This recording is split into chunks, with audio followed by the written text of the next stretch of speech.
j'ai eu 4 jours de délivrance et 2 jours de coma,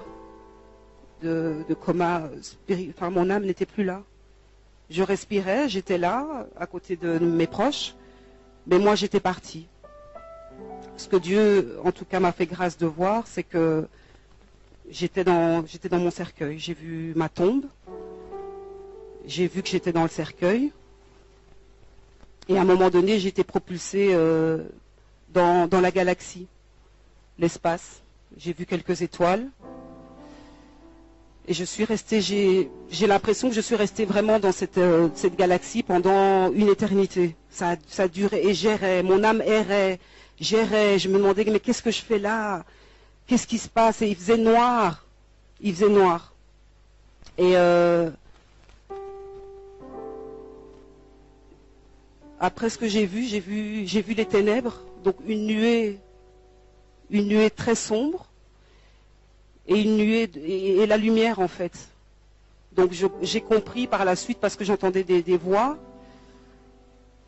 c'était vraiment les anges de Dieu et les suppôts de Satan qui pas négocier, parce qu'on ne négocie pas avec Dieu, mais le diable qui réclamait mon âme en fait, et ma vie.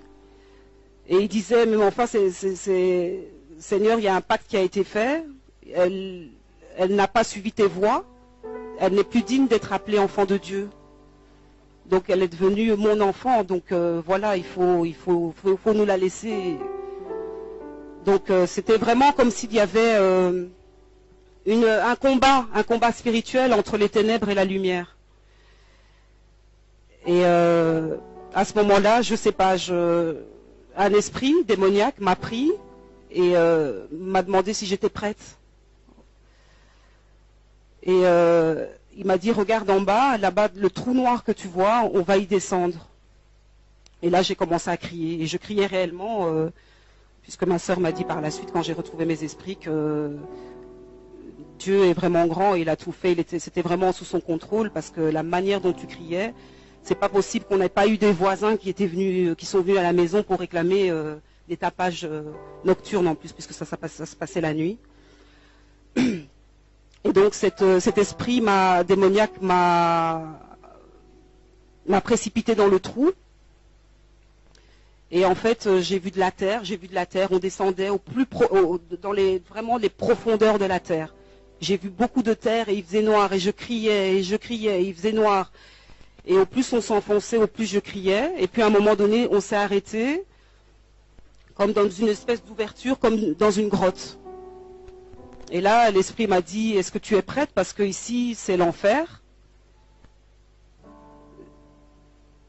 Et on va commencer à prendre... Je suis vraiment désolée. Hein. Et il m'a expliqué qu'il y avait 7 niveaux en enfer. Et que là, on allait commencer au premier niveau. Donc il m'a amené au premier niveau. Moi, je fermais les yeux et je disais non, non. Et je criais au Seigneur. Je disais, Seigneur, Seigneur, non, pardon pour ce que j'ai fait. Je me repentais. Et l'esprit démoniaque me disait, c'est trop tard, c'est trop tard. Voilà, ça c'est le premier niveau. Et là, j'ai vu des bêtes horribles comme des serpents, des scorpions, enfin des bêtes qui sont même pas, qui n'existent pas sur cette terre. On est descendu au deuxième niveau. Il m'a dit, voilà, ça c'est le deuxième niveau. Moi, toujours en train de crier, non, je veux pas, Seigneur, Seigneur, libère-moi. On est descendu au troisième niveau. Et au troisième niveau, il m'a montré une personne qu'on châtiait en fait. Donc cette personne était un homme. Et cet homme recevait des coups de couteau.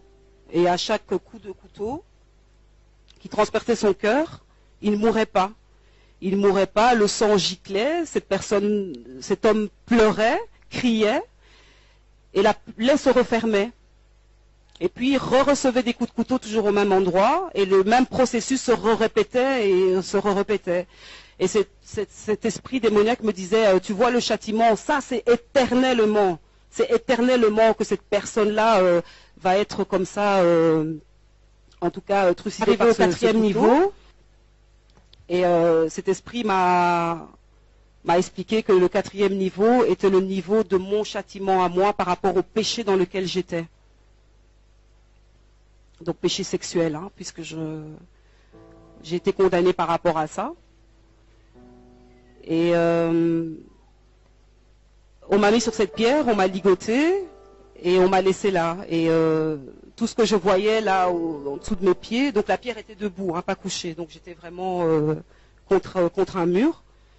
L'enfer ressemble à une grotte, en tout cas là où j'étais, au niveau, c'est une grotte en fait.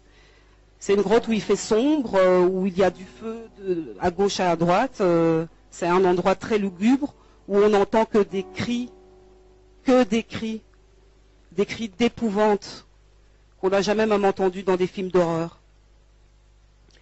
Et moi je criais, on criait avec toutes les filles. Et des démons venaient, me touchaient, me pressaient à mes parties intimes. Et l'esprit m'a expliqué que ton châtiment c'est d'être violé éternellement.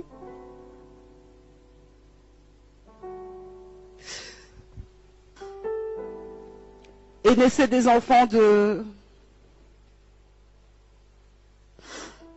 ces relations en fait.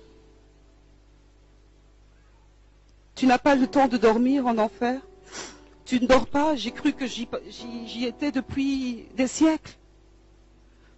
Et c'est sans arrêt. On ne ferme pas les yeux en enfer. On n'a pas un temps. Il y a des niveaux. Il y en a 7. Et vous vous rendez compte le niveau où moi j'étais, plus que la moitié, quoi. Enfin, j'étais presque au niveau du 7e pour moi.